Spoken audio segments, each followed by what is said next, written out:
O tema de hoje envolve poder oculto, talismãs, feiticeiros.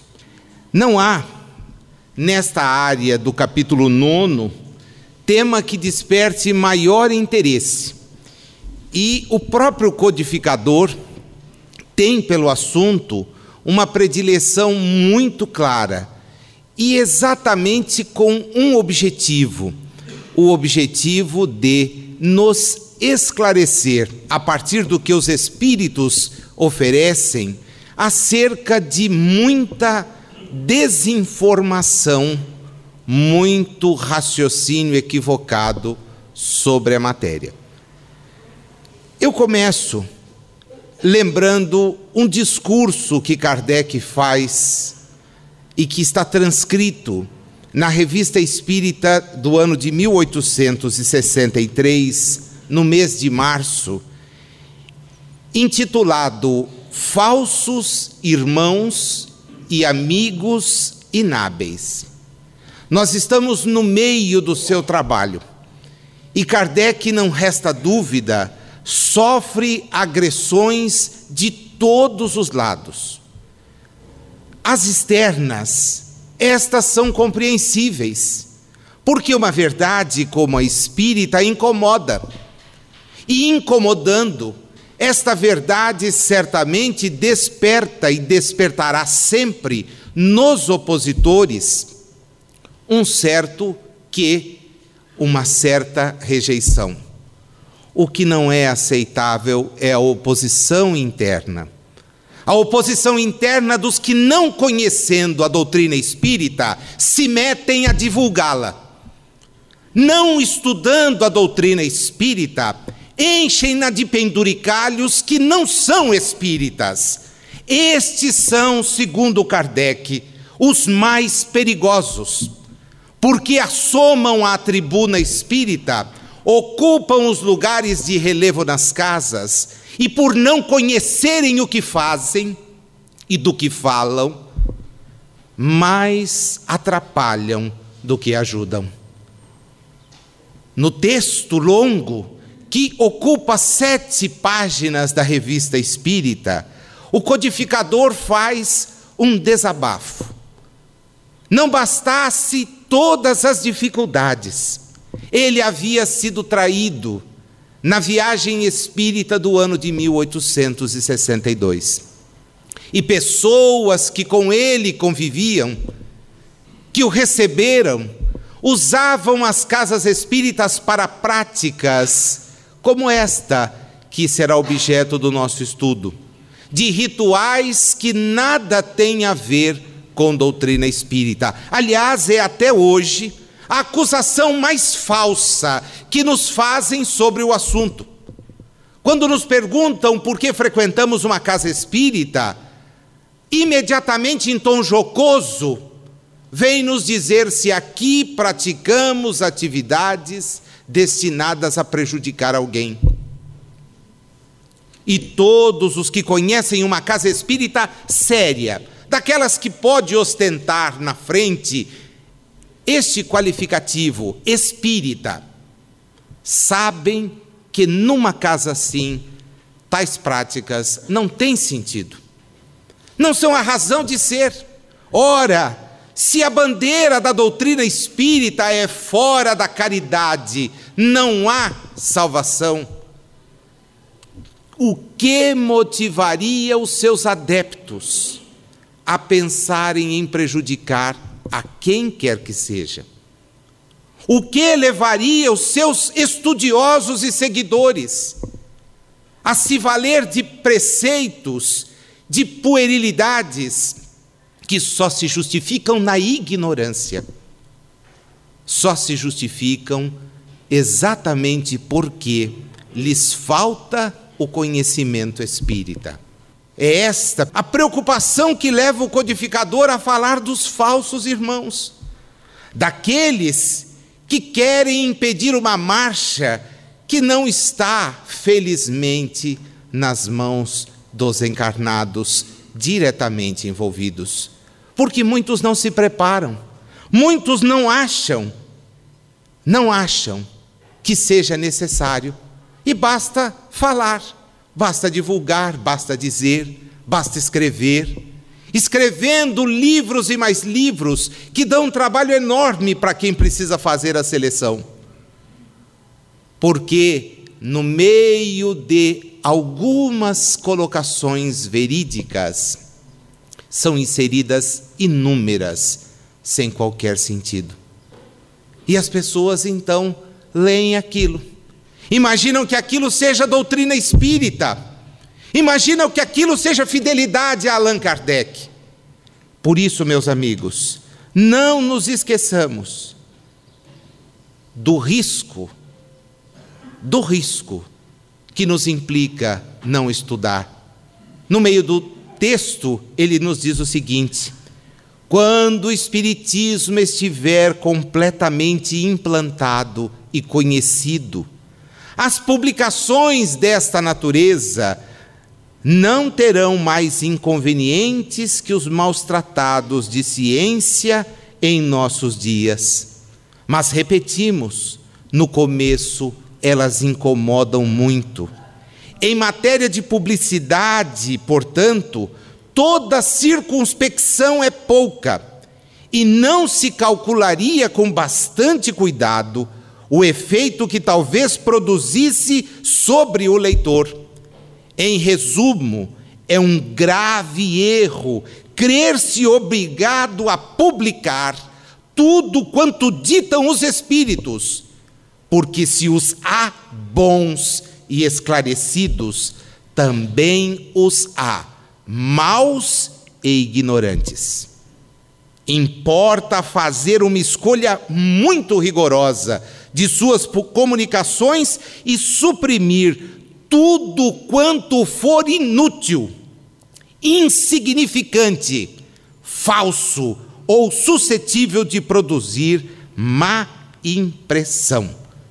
É preciso semear, sim, diz-nos ele, mas semear a boa semente, aquela que há de dar frutos. E por que tudo isto? Primeiro, porque nos acusam de uma prática que não é feita aqui. E segundo, porque há obras publicadas na seara espírita falando deste tipo de bobagem.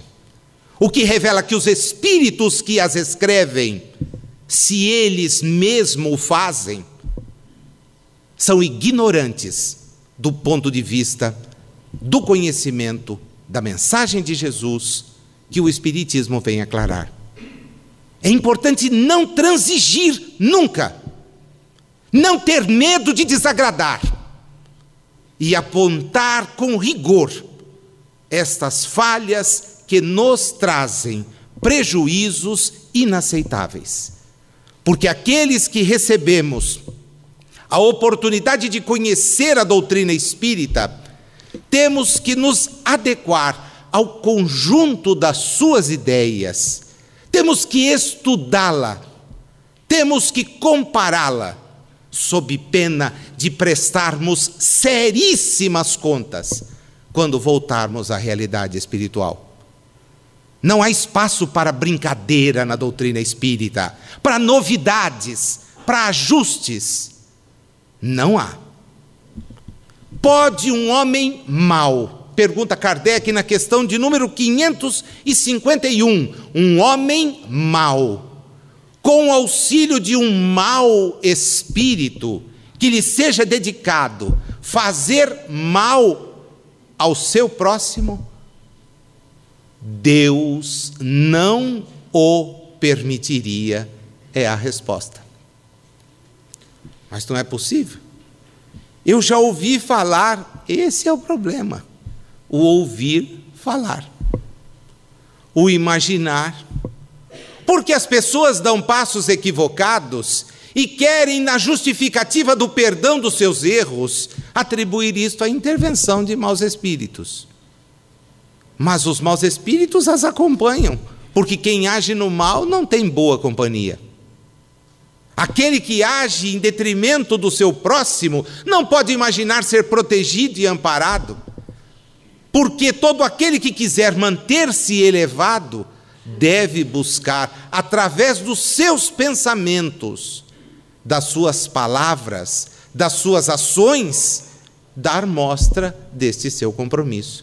Não basta enunciar, é necessário vivenciar. Quando encontramos na questão de número 515, há poucos dias estudada aqui, a resposta acerca exatamente desta ligação que temos com espíritos que nos são afinizados, ouvimos dos espíritos a advertência. Certas pessoas exercem sobre outras uma espécie de fascinação que parece irresistível. Parece. Quando isso se dá no sentido do mal, são maus espíritos. Mas quais são maus espíritos? Os que se sintonizam e os que se mantêm sintonizados. Chega de falsa ideia de que somos bons. Não somos. E tanto não somos que pensamos primeiro em nós. Nenhum de nós se dispõe a pensar no outro. E até quando dá o que lhe parece ser útil, dá o que não lhe serve mais. Dá o que não vai usar mais. Dá aquilo com que não sairia no lugar algum. Dá o que lhe sobra. E aí acha que está fazendo bem. Aí acha que está sendo generoso. Quando contribui para uma obra social, contribui com o que não lhe vai de maneira alguma representar ônus, esquecendo-se de que temos um compromisso com o bem. E este compromisso não é o compromisso da hipocrisia, do dar apenas para descargo de consciência. A doutrina é muito séria. Nós não podemos transformá-la numa brincadeira. Temos que ter compromisso. Existe, na questão 549, que acabamos de estudar, foi o nosso último encontro, alguma verdade no pacto entre os homens e maus espíritos? Não há pactos. Não existem pactos. O que existe é sintonia de quem quer prejudicar. Ninguém faz pacto. O sujeito se afiniza. E aí, na questão 552, mas que se deve pensar então da crença no poder que certas pessoas teriam de enfeitiçar? E ele vai pelo caminho mais lógico. Aliás, há que se pensar nas casas espíritas, no estudo aprofundado do magnetismo. O estudo sério do magnetismo. Acaba de ser vertida para a língua portuguesa uma obra do Barão du Potet, que era obra utilizada por Kardec, quando nas suas várias incursões pelo magnetismo animal, teve a chance de perceber a influência. No verbete que ele elaborou para o vocabulário espírita, sim, há um vocabulário espírita. Um vocabulário espírita que deveria ser lido para que as pessoas não digam que o espírito é eterno, porque o espírito só pode ser imortal. Que o espírito será perfeito, quando perfeito só um é, Deus. Essas errinhos, essas colocações, depõem, porque significam que o sujeito não olhou o vocabulário espírita. E se eu for a um médico, ele vai se valer na consulta de um vocabulário técnico. Se eu buscar um escritório de contabilidade, ouvirei colocações técnicas. Se eu buscar um guarda de trânsito, ele vai me deduzir colocações no sentido técnico.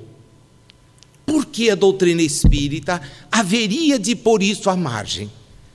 De tomar termos que não têm aplicabilidade, de falar de coisas que não são da sua estrutura. Estudioso do magnetismo, ele aprofunda as suas especulações, como vamos ver, quando os espíritos lhe dizem: algumas pessoas dispõem de força, de grande força magnética, de que podem fazer mau uso se maus forem seus próprios espíritos. Percebe como é sempre a mesma correlação. É o sujeito que não tem condições. e fica atribuindo, caso em que é possível, se torna serem secundados por outros espíritos maus. Ele usa o qualificativo adequado. Não creiais, porém, num pretenso poder mágico, que só existe na imaginação de criaturas supersticiosas, ignorantes das verdadeiras leis da natureza. Os fatos que citam como prova da existência desse poder são fatos naturais, mal observados e, sobretudo, mal compreendidos. E um desses fatos evidente é o magnetismo. O magnetismo que faz que nós entendamos que, através da intervenção da nossa doação magnética, fluídico, animal, podemos efetivamente agir uns sobre os outros. É o estudo. Então veja quanto Kardec nos convida à reflexão. Porque nós podemos tomar fatos atribuídos a isto ou aquilo pela ausência de conhecimento. Mas o espírita pode alegar desconhecimento? O espírita para o qual, e pela primeira vez na história do pensamento, seja ele oriental ou ocidental, as instruções foram grafadas. E pasmem, na primeira versão, grafadas na cesta de bico, grafadas com instrumentos que não permitiram a intervenção do médium, a não ser doando-se fluidicamente para que aquilo acontecesse. Foi a primeira vez. Isso não se repetiu mais. A verdade nos chegou transparente sem a intervenção, sem as interpretações. Porque as interpretações, elas criam ideias absurdas. São fruto das ações, são fruto das sintonizações mantidas. Na 553, que efeito então, pergunta ele, podem produzir as fórmulas e práticas mediante as quais pessoas há que pretendem dispor do concurso dos espíritos? Deve ter sido hilário ler a resposta que eles deram. Porque imagina, o sujeito pensa em condicionar os espíritos. Se a gente não consegue condicionar as pessoas que convivem conosco aqui, calcula o desencarnado. Vou enquadrar. Olha, agora, irmão, vou te dizer, então, seja bem-vindo pelas forças, e aquele monte de bobagem que o sujeito quer dizer. Respondem eles, o efeito de torná-las ridículas, se procedem de boa fé, mas no caso contrário, são tratantes que merecem castigo. Todas as fórmulas são mera charlatanaria. Não há palavra sacramental nenhuma, nenhum sinal cabalístico, nem talismã que tenha qualquer ação sobre os espíritos.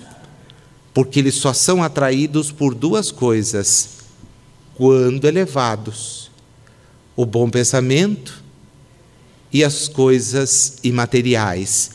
Quando não elevados, quando não elevados, esquece, porque aí estamos falando de nós mesmos. O desejo de prejudicar, nós o mantemos. Quando olhamos alguém e invejamos a forma como está vestido, a maneira como se comporta, o eventual êxito material que tem, porque eu vou dizer que são os espíritos que atendem a esta ou aquela determinação. Uma fileira de invocações pode fazer o quê? Tornar a pessoa ridícula. Mas eu aprendi, está aqui no manual de não sei o quê. Misericórdia, tem manual até de autoajuda. E que os próprios autores são os maiores beneficiados, porque conseguem iludir a multidões falando obviedades. Quando Jesus nos recomendou a prática do bem, como a melhor autoajuda que poderíamos encontrar se quiséssemos ser melhores. O que as pessoas buscam são facilidades para não ter esforços a despender. Buscam ainda o paraíso de papelão. Buscam ainda levar a vida como querem, para depois serem ditosamente recebidas na realidade espiritual. Não é este o propósito espírita. Não é esta a orientação doutrinária. Não é. Em nenhuma linha da codificação isso está presente. Nem por equívoco. Porque o esforço, o crescimento graças à nossa luta, naquilo que se convencionou chamar de reforma íntima, é a melhor aposta que podemos fazer se quisermos nos ajudar. Corrigindo-nos. Mas, Nazil, eu conseguirei me corrigir? Não é nada fácil. Não é nada fácil. E aqueles que o dizem ser, efetivamente, talvez não estejam atentos. É muito difícil ser melhor. É muito difícil corrigir os nossos desvios. É um sacrifício maior às vezes do que a nossa força de vontade, né? Nossa força de vontade é diminuta, não dá para crescer tanto. Mas não é exato, diz ele numa questão complementar a 553, que alguns espíritos têm ditado eles próprios fórmulas cabalísticas. Esta é a literatura que às vezes a gente encontra por aí, dizendo-se espírita. Esta é a literatura por aí que, desavisados, porque mediunidade não é patrimônio da doutrina espírita. O que é patrimônio da doutrina espírita é a seriedade no trabalho mediúnico. O mediunismo existe. Desde que há um homem reencarnado, a possibilidade de contato com as esferas espirituais é patente. Desde que isso ocorre no mais recuado do tempo, José Herculano Pires, em O Espírito e o Tempo, nos dá uma lição antropológica, quando nos fala, com base em estudos desenvolvidos acerca dos horizontes sobre os quais o homem foi traçando a sua evolução, nos fala dos vários horizontes, o do clã, o tribal, o horizonte mais primitivo. Nos vai dando a ideia, para dizer que o homem nunca esteve aqui abandonado. Porém, é preciso prestar atenção no concurso que buscamos. E aí então vem essa ideia, mas o Espírito ensinou que se eu passar 3 vezes, faça isso e passe por ridículo. Pediu para eu pular tantas ondas, pule. Vai pulando. Só não imagine que isso vai te conduzir a algum lugar. Só não imagine. Cego que conduz cego, terminam os dois no barranco. Vamos tomar muito cuidado. Porque cegos querem conduzir outros. E aí vem com essas bobagens. Não, ele ensinou que se eu fizer... Não faça isso. Em O Livro dos Médiuns, o mais importante tratado sobre a psique humana, e o sujeito fica atrás de escola psicológica do século XX. Quando no século XIX, em O Livro dos Médiuns, estudando a psique humana, Kardec fala da alma e fala da relação com os espíritos. No mais completo tratado. No capítulo de número 25, o item é o 282, questões acerca das invocações. Juro que eu gostaria, e o tempo não me ajudará, o que é uma pena, de repassar com vocês as 30 questões sobre o assunto. Aliás, equivoquei-me, são 35. Adoraria passar, porque elas nos dariam uma ideia tão lúcida. Não espere ser o despertar da mediunidade para estudar o livro dos médiuns, tá bom? Porque quando desperta, aí que o sujeito não estuda. Vai estudar, vai conhecê-lo. É uma obra imprescindível. Ah, mas eu tenho medo. Medo do quê? De ver-se no espelho e saber se espírito reencarnado? Essa coisa de mexer com os espíritos, a gente mexe desde a hora que diz bom dia para alguém. Por quê? Porque você cumprimenta seu pai, sua mãe, aqueles que o fazem, né? Porque hoje em dia a deseducação campeia tão grande nas famílias que o sujeito se levanta e não cumprimenta aqueles que ali estão. Não precisava voltar à época da minha avó, cuja bênção era algo esperado, né? Bênção vó, bênção mãe. Não precisava disto. Mas bom dia, né? Bom dia, tudo bem? Dormiu bem? Né? Nem isso. Como a educação sumiu das famílias. E as pessoas pensam que isso é da escola. Pobres de nós, os professores. Na minha fase não, porque eu já pego marmanjos, que aliás são marmanjos mal acostumados. Chegando no estudo, chegando naquele ponto que eles chegam, eles nos dizem assim: mas precisa estudar, professor? Não. Imagina, você veio até aqui e você quer que eu passe a lição de casa. Você tem que estudar, você tem que ler sozinho, é uma faculdade. Eu tenho férias, professor. Férias? Do ponto de vista da profissão, ninguém nunca mais tem férias. Mas o sujeito vai de férias, e quando volta não sabe nem onde está o código. Né? No nosso caso do direito, primeira pergunta que faz para a mãe: mãe, você viu o meu código? Geralmente está na porta, escorando para não bater. Se embrulhado ou não, não sei. Ao perguntar, ao discorrer sobre o que pode ser objeto nas evocações, Kardec vai traçando um roteiro seguríssimo. Quer ver uma coisa muito interessante? Pode alguém, sem ser médium, evocar os espíritos? Todo mundo pode evocar os espíritos. E se o que você evoca não puder manifestar-se materialmente, e aí tem o problema, né? Porque se o sujeito não evoca, de medo, né? De repente eu vou evocar minha mãe, e se ela aparecer aqui e conversar comigo, desesperado, o cara vai embora, né? No fundo, todo mundo quer que os mortos fiquem mesmo para lá e a gente para cá. O problema é que lá e cá não existem. Não há mundo espiritual. Não é um local circunscrito. É uma questão vibracional. A ciência já nos deu as respostas disso. São questões vibracionais. Aí Kardec quer saber: o espírito evocado atende sempre ao chamado que se lhe dirige? Depende das condições que se encontre, responde o interlocutor. A circunstância que não permite ele fazer. E Kardec, então, quais são? Primeiro, a sua própria vontade.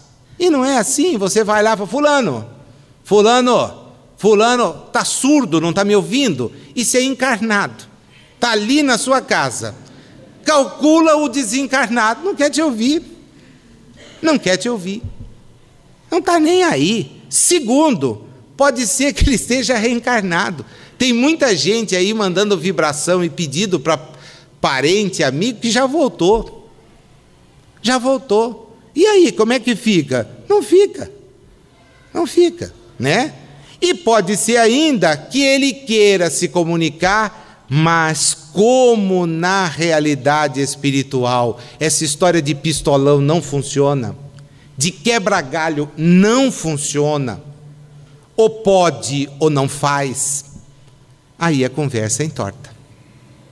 Porque pode ser que o sujeito queira, mas não vai poder. E aí então Kardec, querendo saber mais, ouve dos espíritos o seguinte: há espíritos que nunca podem comunicar-se, os que por sua natureza ainda pertencem a mundos inferiores à Terra.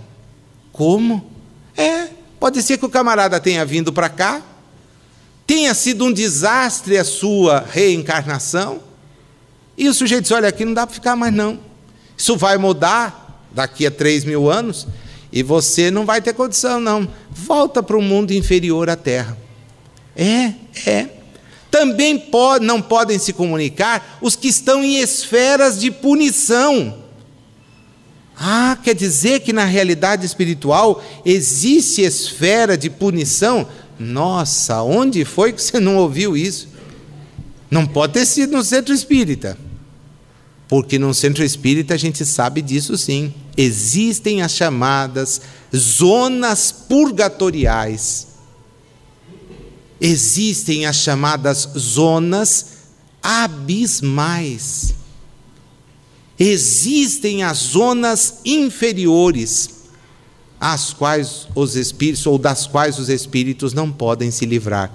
Mas foram postos lá por quê? Porque quiseram. Porque quiseram. A doutrina espírita aí é libertária. Ninguém vai para uma zona inferior se for bom. Ninguém vai ocupar um lugar de desprestígio se tiver se esforçado. Deus não é o tiranete que as religiões inventaram. Deus é a inteligência suprema, a causa primeira, que a todos nos destinou para a perfectibilidade. Agora, e se eu não quero ir? Sou respeitado. Permaneça como está. Avance se quiser.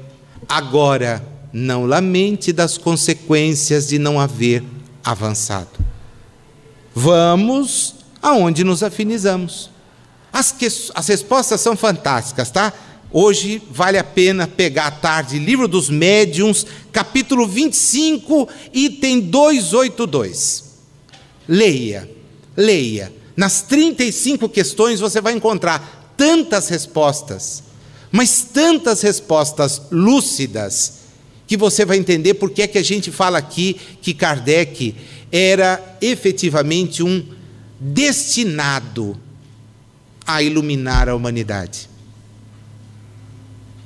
Na 554, não pode aquele que com ou sem razão confia no que chama a virtude de um talismã atrair um espírito por efeito mesmo dessa confiança, visto que então o que atua é o pensamento, não passando o talismã de um sinal que apenas lhe auxilia a concentração? Olha aí a natureza da pergunta. Eu sou mais apaixonado às vezes pelas perguntas do que pelas respostas, né? Porque ele conduz a coisa de tal maneira que a resposta fica assim, olha, presta atenção, é verdade. Mas da pureza da intenção e da elevação dos sentimentos depende a natureza do espírito que é atraído.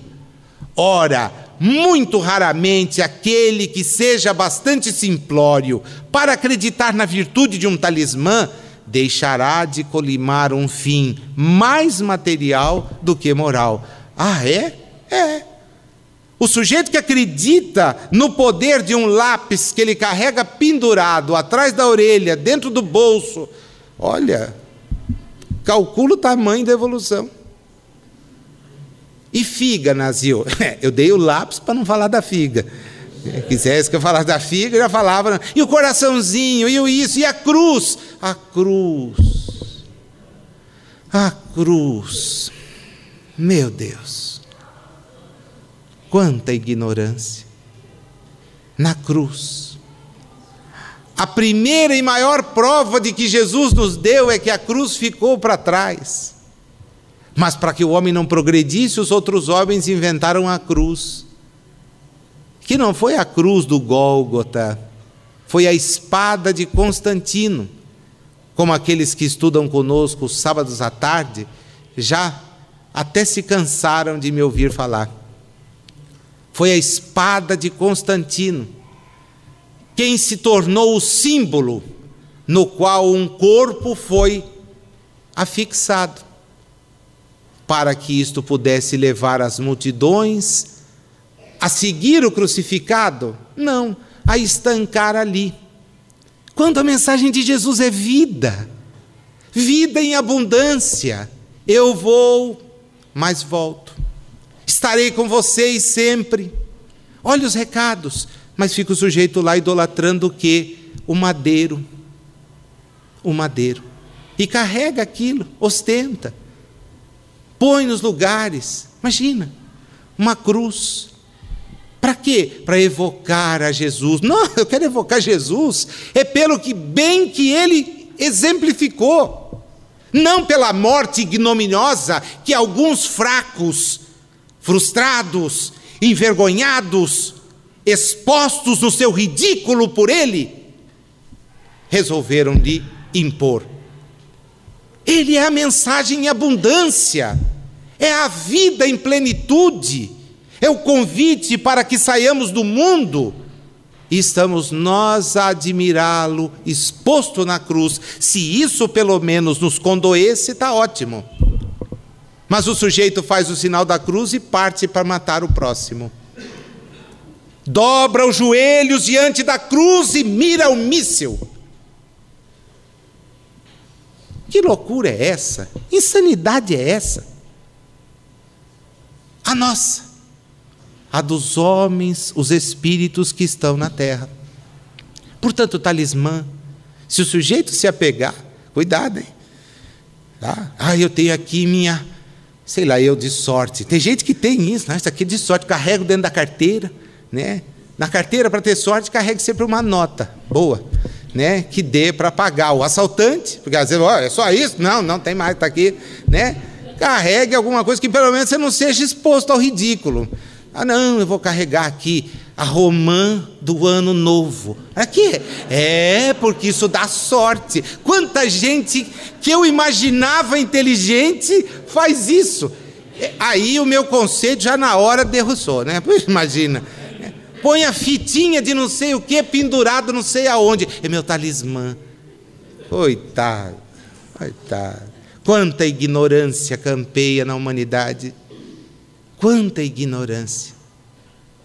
Que pena, Senhor. 2000 anos de mensagem que liberta e o homem pega gomos de romã. Dói. Isso dói. Na 555, que sentido se deve dar ao qualificativo de feiticeiro? Opa, chegou onde eu queria. Aqueles a quem chamais feiticeiros são pessoas que, quando de boa fé, olha a atenção, pessoa de boa fé, quer dizer que então tem feiticeiro de boa fé? Claro que tem. Gozam de certas faculdades, como sejam a força magnética ou a dupla vista. Então, como fazem coisas geralmente incompreensíveis, são tidas por dotadas de um poder sobrenatural. Os vossos sábios não têm passado muitas vezes por feiticeiros aos olhos dos ignorantes? No comentário, Kardec volta ao magnetismo. O espiritismo e o magnetismo nos dão a chave de uma imensidade de fenômenos sobre os quais a ignorância teceu um sem número de fábulas, em que os fatos se apresentam exagerados pela imaginação. O conhecimento lúcido dessas duas ciências,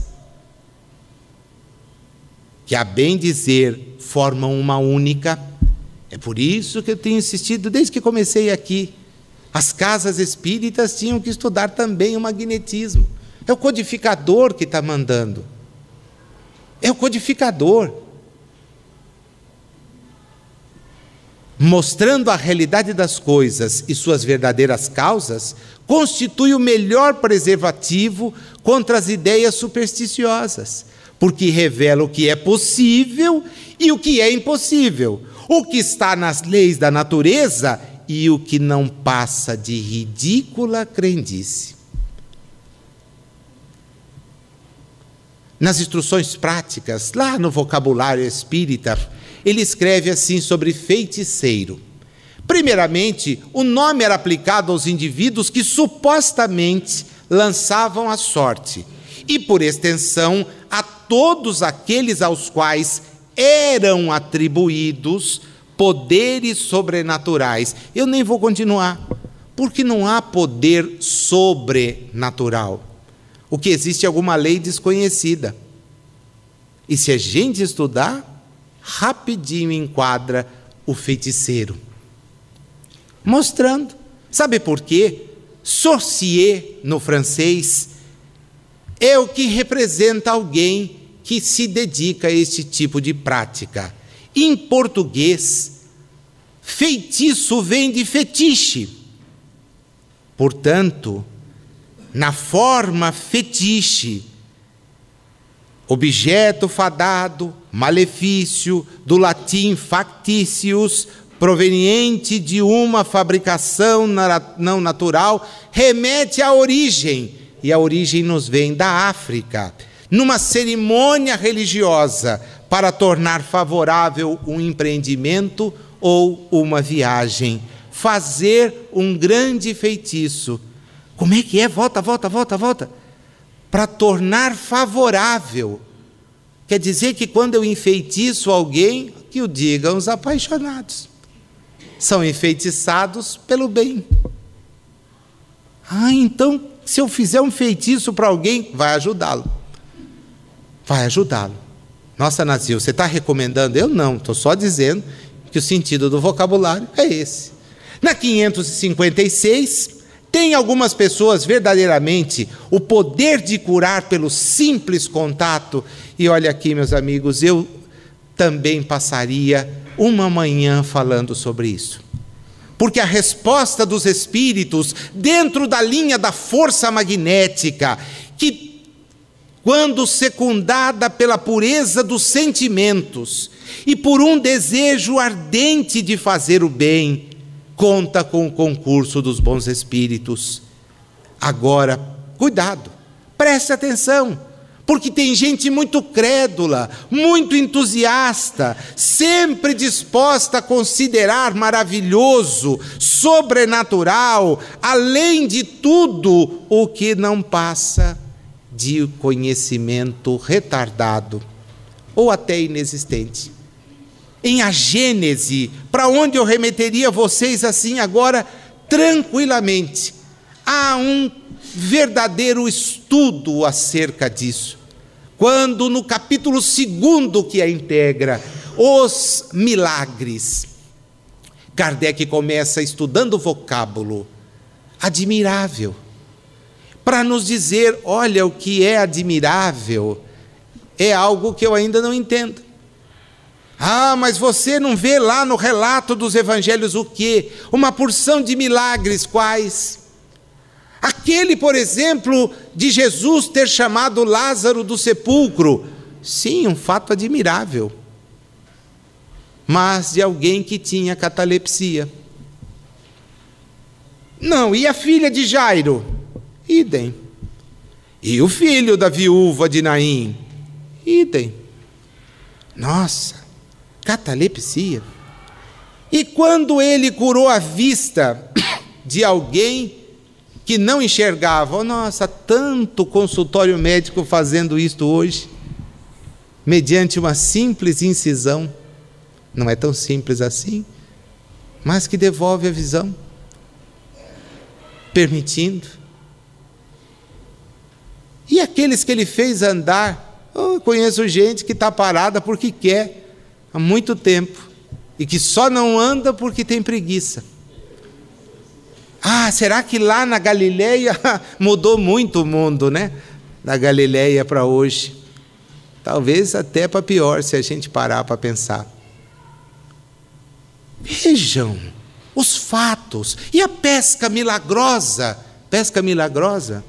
Simplesmente com a dupla vista, olha, joga para o lado de lá porque o cardume está do outro lado. E lá foi lá. Senhor, Pedro,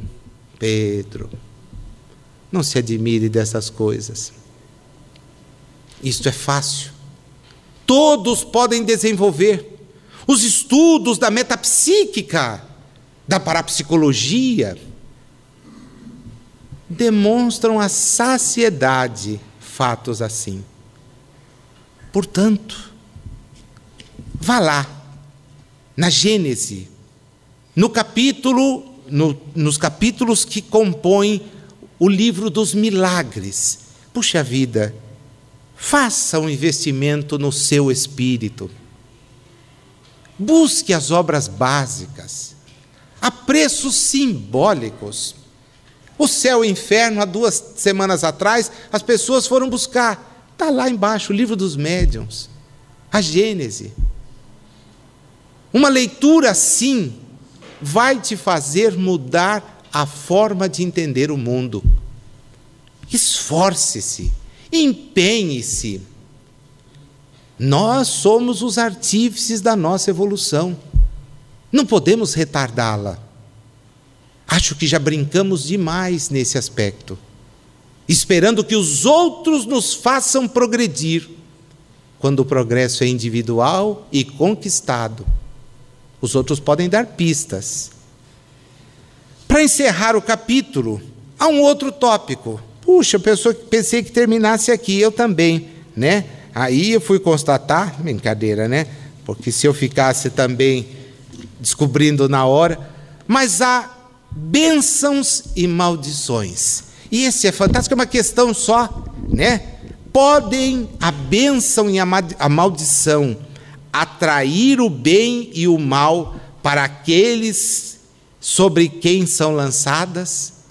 E aí pensa, como é que você já amaldiçoou alguém? Espero que não, né? Porque cuidado, isso é meio bumerangue. Como é que é, Nazil? Você jogou? Jogou, cuidado, volta. Ah, não acredito. E agora? Agora vamos ver aqui o que vem de conselho. Primeiro, Deus não escuta a maldição injusta, e culpado perante Ele se torna o que a profere.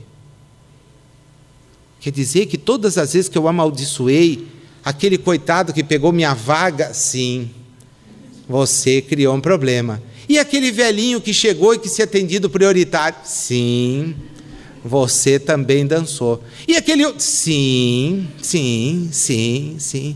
Nossa!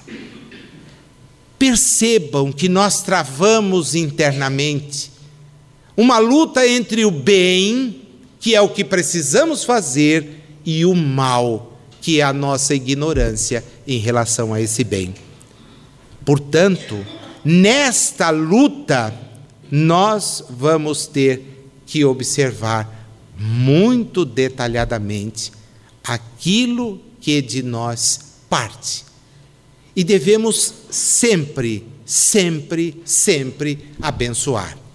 Chico Xavier, dirigindo-se à fazenda Modelo certo dia, pobrezinho, ia a pé, percorria a distância entre a sua casa, humilde, e o local onde trabalhava a pé,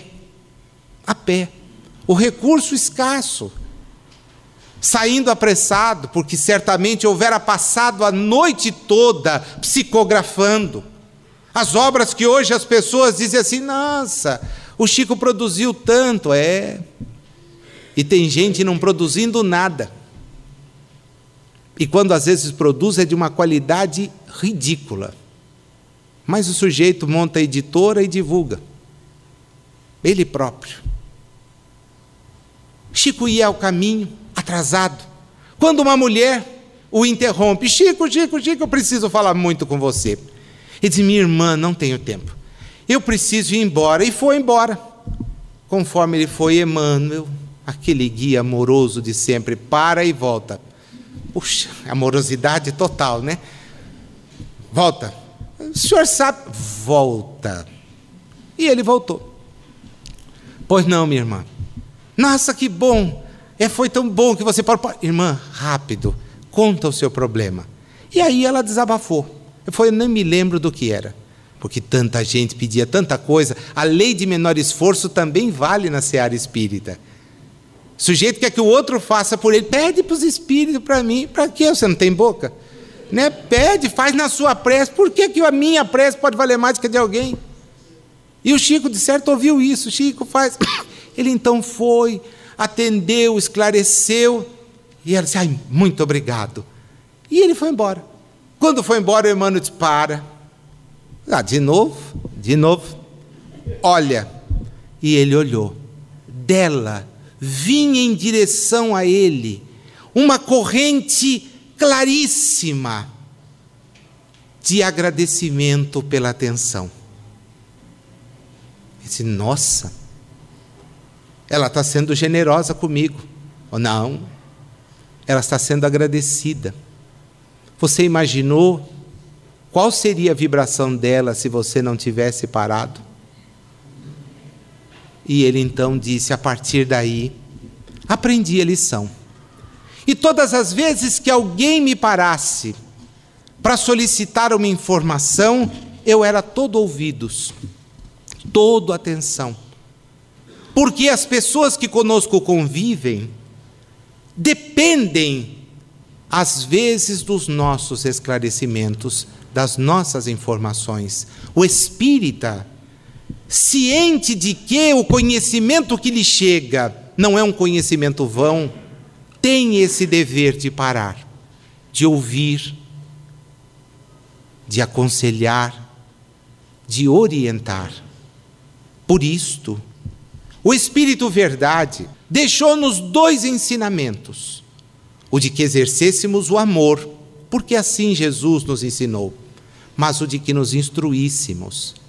Se queremos ajudar a humanidade, se queremos ser úteis nas nossas casas, no nosso trabalho, na rua, conheçamos a doutrina espírita, para no momento em que formos indagados, possamos oferecer uma resposta que convença, que elucide, que oriente. Esta é a razão pela qual estamos aqui hoje, meus amigos, minhas amigas. Que os bons espíritos nos ajudem e sempre nos protejam, já que depende de nós empreender o esforço para sermos melhores.